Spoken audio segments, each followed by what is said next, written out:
Bonjour, je m'appelle Fred, et quand je vois les difficultés d'une majorité d'entre nous dans la gestion de leurs émotions, et quand je constate les dégâts causés par certaines réactions émotionnelles, cela me fait souvent de la peine. Mais j'ai ma petite idée sur ce qui fait que nous cédions si souvent à la réactivité. Et heureusement, j'ai aussi une solution à vous proposer pour sortir enfin de ce piège. C'est un sujet qui me passionne, et si cette question vous intéresse aussi, je me ferai un plaisir de vous guider. Partons d'une situation que nous qualifierons de normale, d'un état que nous considérons comme neutre.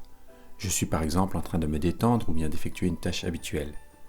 Et si l'on me demandait comment je vais, je dirais ça va, ni bien, ni mal, ça va. Je suis sans doute aussi en train de penser à différentes choses, mais ces pensées n'affectent pas mon état d'être, qui reste neutre, normal. Mes pensées se basent sur mes représentations, les points de vue que j'ai sur certains sujets, sur la vie, sur le monde, et s'appuient sur mes croyances. Et puis, imaginons que tout d'un coup, il se passe quelque chose. Il se produit un événement ou un fait inattendu, ou que j'apprends soudain une information qui crée pour moi un changement. Si l'on passait le film de cette expérience au ralenti, il est probable que la toute première étape serait purement sensorielle. La première chose qui m'arrive à ce moment-là, c'est que je vois, j'entends ou je sens quelque chose. Concrètement, j'observe un comportement, je lis un message, une information, j'entends des paroles ou un cri. Je sens une odeur particulière, je ressens un changement de température. Mais ça ne reste pas longtemps une expérience purement sensorielle, car presque immédiatement, cette expérience sensorielle, ces observations factuelles et objectives, génèrent de nouvelles pensées. Et le plus souvent, cela commence par des questions, des interrogations. Qu'est-ce qu'il se passe ? De quoi s'agit-il ? Pourquoi ? Qu'est-ce que ça veut dire ? Comment se fait-il ? Et ces questions, ces interrogations, vont s'accompagner alors d'une première forme de ressenti émotionnel et corporel. Un ressenti d'étonnement, de surprise, de perplexité. Mais ce dernier ressenti ne durera probablement pas très longtemps. Il activera sans doute rapidement d'autres pensées, et notamment des analyses, des hypothèses, des interprétations.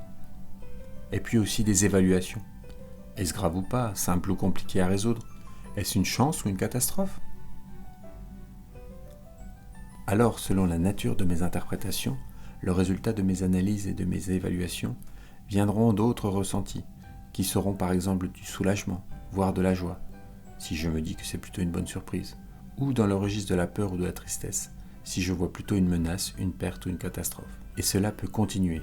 Par exemple, si mon interprétation est que telle personne m'en veut et cherche à me nuire, qu'elle a tel défaut, telle intention, cela pourra alimenter des jugements ou renforcer des étiquettes. Alors ces nouvelles pensées pourront générer de nouveaux ressentis, probablement dans le registre de la colère ou peut-être du dégoût. À ce stade de l'expérience, la question que je peux me poser est la suivante. Est-ce que je souhaite rester dans la spirale rouge et céder à la réactivité ? Et alors, si je reste dans la spirale rouge, dans ce tourbillon activé par mes pensées et boosté par mes émotions, je vais le plus souvent céder à la réactivité et le plus souvent m'exprimer en réagissant contre l'autre et par exemple lui expédier une ou plusieurs boulettes fabriquées avec le contenu de ma spirale rouge. Je peux par exemple utiliser un tu ou un vous sur un ton accusateur, formuler des reproches et des critiques avec des interprétations et des évaluations que je vais peut-être mélanger avec quelques informations ou des faits objectifs.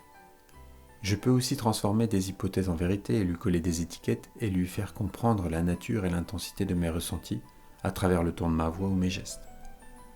Et puis éventuellement, je peux aller jusqu'à brandir des menaces, faire du chantage, formuler des exigences et des accusations, utiliser des jugements, voire même des insultes.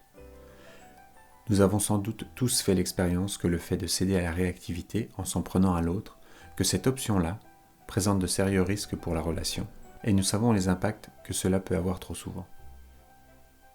Alors, pour éviter les effets que cela peut avoir sur la relation, je peux aussi céder à la réactivité en m'en prenant à moi-même, en m'adressant à moi-même des reproches et des critiques, me laisser abuser par des interprétations et leur donner plus de poids qu'aux informations ou aux faits objectifs, et transformer des hypothèses en vérité. Je peux me persuader de ma culpabilité, me coller à moi-même des étiquettes et avoir envers moi-même des exigences.